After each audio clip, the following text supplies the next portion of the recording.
वेदांची नासिका म्हणजे नाक आहे. पाणिनीय शिक्षेपूर्वी सुद्धा अनेक शिक्षा ह्या अस्तित्वात होत्या. नारद शिक्षा आहे, याज्ञवल्क्य शिक्षा आहे. तर पाणिनीय शिक्षा म्हटल्यानंतर आपल्याला पाणिनींचीच शिक्षा डोळ्यासमोर येते. का तर ती आधीच्या शिक्षांपेक्षा सुद्धा अत्युत्तम अशी बनलेली आहे. त्यामुळे आता शिक्षा म्हटल्यानंतर आपल्याला पाणिनींचीच शिक्षा समोर येते. पाणिनींच्या शिक्षेमध्ये काय काय सांगितलेलं आहे तर वाचा उच्चारणाविधी म्हणजे उच्चारण कसं असावं याबद्दल सांगितलेलं आहे. मग ते वेदांचंच आहे का तर नाही, प्राकृत आहे, संस्कृत आहे, चाप म्हणजे प्राकृत जे आपण बोलतो त्यात सुद्धा उच्चारण असतं. त्या प्रत्येक उच्चारणेमागे शास्त्र आहे आणि त्या प्रत्येक वर्णाची उत्पत्ती ही वेगवेगळ्या ठिकाणावरून होत असते. तर त्या सगळ्याचं ज्ञान त्यांनी सांगितलेलं आहे. त्यानंतर प्रातःसवनामध्ये जो मंद्र स्वर असतो, माध्यंदिन सवनाचा स्वर आहे, या प्रत्येक स्वराबद्दल त्यांनी ज्ञान दिलेलं आहे. वेदांचं वैशिष्ट्य काय आहे म्हणजे दिसणारं वैशिष्ट्य, बरं का, बाकीचं वैशिष्ट्य खूपच आहेत, परंतु दिसणारं वैशिष्ट्य असं आहे की वेदवाङ्मयाला स्वर आहेत. बाकी कुठल्याही इतर वाङ्मयाला स्वर नाही आहेत. वेदवाङ्मयाला हे जास्तीचं वैशिष्ट्य आहे. तर ते स्वर जे आहेत ते ऋग्वेदाला उदात्तश्चानुदात्तश्च स्वरितश्च स्वरास्त्रजः, तर 3 स्वर सांगितलेले आहेत. कोणकोणते आहेत? उदात्त, अनुदात्त आणि स्वरित असे 3 प्रकारचे स्वर आहेत. आणि वेदवाङ्मय जे आहे हे ह्या 3 स्वरांच्या अवतीभोवतीच फिरत असतं. आणि त्या उदात्त, अनुदात्त आणि स्वरित ह्या 3 स्वरांपासून 9 प्रकारची पदं बनतात. आणि वेदपुरुष जो आहे त्याची कल्पना अशी आहे की तो ह्या 9 पदांच्या शय्येवरती पहुडलेला आहे.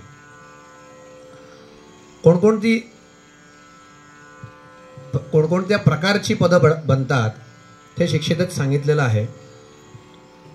अंतोदात्तमाद्युदात्तमुदात्तमनुदात्तन्नेचस्वरितं मध्योदात्तं स्वरितं युदात्तं त्रिदात्तमिति नवपदशय्या. कोणकोणती आहेत? अंतोदात्त. आता ह्याच्यामध्ये उदात्त हे जे स्वराचा प्रकार आहे ह्यालाच प्रमुख धरून सगळ्या पदांची नावं आहेत. बहुतेक पदांची नावं ह्या उदात्तला धरूनच, मुख्य धरूनच आहेत. आणि आपल्या व्यवहारात सुद्धा उदात्त जो असतो त्याला जास्त महत्त्व असतं. तर उदात्त म्हणजे ज्याला कोणत्याही प्रकारचा स्वर नाही. आपल्याला स्वर जे पोथीमध्ये दिसतात तर अनुदात्त म्हणजे खाली जी रेष असते त्याला अनुदात्त म्हणायचं, वर जी रेष असते त्याला स्वरित म्हणायचं, आणि ज्याला कोणतीही रेष नाही ते उदात्त. आणि एक प्रकार आहे स्वरितानंतर अनुदात्त येईपर्यंत मधले जे आहेत त्याला प्रचय म्हणतात, ते सगळे अनुदात्तच असतात. तर ह्या उदात्तलाच प्रमुख धरून प्रत्येक पदाचं नाव दिलेलं आहे. पहिलं काय आहे? अंत्योदात्त. ज्या पदामध्ये उदात्त नंतर आहे, शेवटी आहे, त्याला अंत्योदात्त. अंत्योदात्तम स्वरितं युदात्त अग्निरित्यंतोदात्त. हां, अंतोदात्त आद्युदात्त पद म्हणजे ज्या पदामध्ये आधी उदात्त आहे असं पद त्याला आद्युदात्त. अंतोदात्तमाद्युदात्त उदात्तम नुसतं उदात्त पद. त्यानंतर अनुदात्त पद, स्वरित पद आणि नीच स्वरित पद. त्यानंतर मध्योदात्त पद. मध्योदात्त ज्या ह्याच्यामध्ये 3 अक्षर आहेत आणि मधलं अक्षर उदात्त आहे ते मध्योदात्त. मध्योदात्तम स्वरितं द्व्युदात्तम. स्वरित म्हणजे जे वर स्वर आहे ते, आणि द्व्युदात्त म्हणजे ज्या पदामध्ये 2 उदात्त आहेत आणि 3 उदात्त, ते त्याला त्रिदात्त म्हणायचं. आता पुढे त्याचंच लगेच उदाहरण दिलंय. कोणकोणती ही 9 पदं आहेत? अग्निस्सोमः प्रभो वीर्यं हविषां स्वर बृहस्पतिरिंद्रा बृहस्पती, ही 9 पदं आहेत. मग त्यांनी परत प्रत्येकाचं विशेषण सांगितलंय. अग्निरित्यंतोदात्तम, अग्नि ही पद हे अंतोदात्त आहे. अग्नि असं पद असतं. तर अला स्वर आहे, ग्नीला स्वर नाही आहे, म्हणजे ते शेवटी उदात्त आहे. ग्निही पद, ग्निही अक्षर जे आहे ते उदात्त आहे, म्हणून त्याला त्या पदाला नाव पडलं अंत्योदात्त.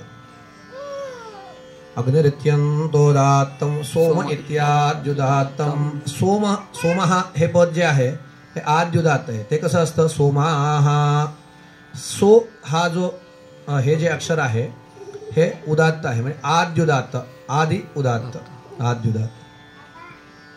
सोम इत्याद्युदात्तम प्रेत्युदात्तम, प्र इत्युदात्तम. प्र पद कसं आहे? उदात्त आहे, त्याला कुठेही स्वर नाही. प्रेत्युदात्तम. व इत्यनुदात्तम, वहा पद जे आहे ते अनुदात्त आहे. वहा खालीच असतं नेहमी. व इत्युनुदात्तम वीर्यन्ने च स्वरितम. वीर्यम हे पद जे आहे ते वीर्यम, या पदाला म्हणतात नीच स्वरित, म्हणजे खाली स्वर आहे आणि वरती स्वर आहे, मध्ये कुठलाही उदात्त वगैरे अक्षर नाही. वीर्यन्ने च स्वरितम. हविषाम मध्योदात्तम. हविषाम पद कसं आहे? हविषाम, वी जो आहे मधला तो उदात्त आहे म्हणून मध्योदात्तम. हविषाम मध्योदात्तम स्वरिति स्वरितम. स्वाहा हे पद स्वरित आहे, उदात्त नाही, अनुदात्त नाही, स्वरित. तशी पद कमी आहेत. स्वाहा, नियक वगैरे पद आहेत. तर स्वरिति स्वरितम. बृहस्पतिर्द्व्युदात्तम. बृहस्पती हे पद जे आहे हे द्व्युदात्त आहे. ब्रू हे अक्षर जे आहे त्याला स्वर नाही, हला स्वर आहे, तो खाली आहे, अनुदात्त. स्प हे आहे, हे पण उदात्त आहे, आणि ती ही वरती आहे. ब्रू आणि स्प ही 2 अक्षर त्याच्यामध्ये उदात्त आहेत, म्हणून ते द्व्युदात्त. बृहस्पतिरिति द्व्युदात्तम. इंद्रा बृहस्पती इति त्रियुदात्तम. इंद्रा बृहस्पती जे पद आहे त्यामध्ये ईला खाली स्वर आहे. इंद्रा, ईला स्वर नाहीये. इंद्रा, द्राला स्वर आहे, ब्रूला नाहीये, हला आहे, स्पोला नाहीये, आणि तीला परत वरती आहे, म्हणून ह्याच्यात 3 उदात्त आहेत. इंद्रा, ब्रू आणि स्प ही 3 अक्षरं त्याच्यामध्ये उदात्त आहेत, म्हणून त्याला त्रियुदात्त असं हे म्हटलेलं आहे. आणि ह्या 9 पदांव्यतिरिक्त कोणत्याही प्रकारचं पद वेदांमध्ये आढळत नाही. ह्या 9च प्रकारची पदं ही वेदांमध्ये आढळतात, आणि त्याच 9 प्रकारच्या पदांवरती वेदपुरुष हा शयन करतो, म्हणून त्याला नवपद शय्या असं म्हटलेलं आहे.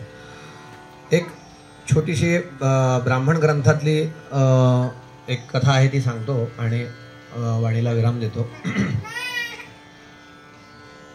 आपण नेहमी जे आपल्याकडे धार्मिक कर्म असतात, याज्ञिक कर्म, त्याच्यामध्ये पंचपल्लव हे आग्रहाने घेतो. त्याच्यामध्ये पौराण मंत्र त्याचा एक असा आहे. अश्वत्थोदुंबर प्लक्षश्च्युतन्यग्रोधपल्लवाः पंचभंगा इति ख्याता सर्वकर्म सुशोभनाः. अश्वत्थ म्हणजे पिंपळ, अश्वत्थ, उदुंबर म्हणजे औदुंबर, प्लक्ष पायर नावाचा एवढा मोठा इथे वृक्ष आहे जो दुर्मिळ आहे, आणि इथे 2 वृक्ष आहेत तिथल्या इथे. प्लक्ष, च्यूत, च्यूत म्हणजे आंबा, आणि न्यग्रोध. या प्रत्येक पल्लवाचं एक वैशिष्ट्य आहे, ते ब्राह्मण ग्रंथामध्ये, त्या प्रत्येक झाडाचं वैशिष्ट्य जे आहे ते ब्राह्मण ग्रंथामध्ये सांगितलेलं आहे. कुठे आलेलं आहे? ब्राह्मण ग्रंथामध्ये जी 7वी पंचिका आणि 8वी पंचिका जी आहे त्याच्यामध्ये या वृक्षांबद्दल बरीच माहिती आलेली आहे. आणि ती कशासाठी आलेली आहे तर 7व्या पंचिकेचे शेवटचे 2 अध्याय किंवा शेवटचा अध्याय आणि 8वी पंचिका पूर्ण ही पूर्वी ज्यावेळी क्षत्रिय राजे राज्य करत होते, त्यांना अभिषेक व्हायचा, राज्याभिषेक. त्या राज्याभिषेकाच्या वेळी वेगवेगळ्या वृक्षांनी त्यांच्यावरती अभिषेक केला जायचा आणि कोणत्या वृक्षाचं काय फळ आहे हे त्याने सांगून ठेवलेलं आहे. आणि त्याच्यामध्ये वडाचं आज महत्त्व मी तुम्हाला सांगणार आहे की वडाला न्यग्रोध असं नाव आहे. तर न्यग्रोध नाव का पडलं आणि त्याची उत्पत्ती कशी झाली. एकदा देव यज्ञ करण्यासाठी म्हणून भूमीवर आले होते. स्वर्गात यज्ञ करता येत नाहीत का, तर भूमीवरतीच यज्ञ करावा असं आहे, बाकी कोणत्याही ठिकाणी यज्ञ करता येत नाही. त्यात सुद्धा भारत श्रेष्ठ आहे, ते पंचमस्कंधात आलेलंच आहे की भारतमेव कर्मक्षेत्रम म्हणून, की भारतातच फक्त कर्म होऊ शकतात, त्याच्या व्यतिरिक्त कुठेही कर्म होऊ शकत नाही भारताव्यतिरिक्त. आणि भारत म्हणजे आत्ता जो संकुचित आहे तो नाही, जो पूर्वीचा जो अखंड भारत जो आहे तो भारत. तर देव सगळे आले आणि त्याने यज्ञ केला आणि पुन्हा स्वर्गाला गेले.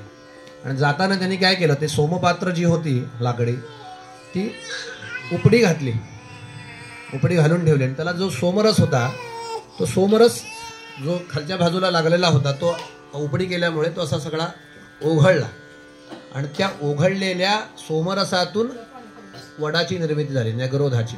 मग त्याचं हे काय, न्यग्रोहती, न्यक म्हणजे खाली, आणि ज्याचं वाढणं हे खाली आहे त्याला न्यंरोहती इति न्यग्रोधः असं त्याचं शब्दाची व्युत्पत्ती आहे. म्हणजे खाली जो वाढतो त्याला न्यग्रोध असं नाव आहे. आणि त्या न्यग्रोधाच्या फळांचं भक्षण त्या राजाने करायचं आहे. म्हणजे जो क्षत्रिय आहे त्या क्षत्रियाने त्या फळांचं भक्षण करायचं आहे. त्याच लाकडाच्या आसनावरती म्हणजे त्या सिंहासनावरती त्यांना बसायचं आहे आणि त्या ह्याने अभिषेक करायचा. म्हणजे त्या वडाच्या पानांनी, पल्लवांनी त्याच्यावर अभिषेक केला की तो जो राजा आहे तो राजा ज्याप्रमाणे वड वाढत जातो आणि त्याला कुठलीही भीती नसते, कारण बाकीची झाडं जास्त जर वाढली तर त्यांना पडण्याची इत्यादी भीती असते, परंतु न्यग्रोधाला म्हणजे वडाला ती भीती राहत नाही, कारण तो जेवढं त्याची व्याप्ती वाढत जाते तेवढं तो घट्ट होत जातो. म्हणून न्यग्रोधो वरोधैर भूम्यां प्रतिष्ठते इव तद्यत् क्षत्रियो यजमानः न्यग्रोधस्यावरोधांश्च फलानि भक्षयति आत्मन्येव तत् क्षत्रं वनस्पतीनां प्रतिष्ठापयति. क्षत्र आत्मानं क्षत्रहैवै स आत्मनि क्षत्रंच वनस्पतीनां प्रतिष्ठापयति. म्हणजे ज्याप्रमाणे तो वड वाढत जातो आणि तो भक्कम होत जातो तसा तो राजा, त्याचं राज्य हे वाढत जातं आणि ते जे वाढत जातं ते भक्कम होत जातं.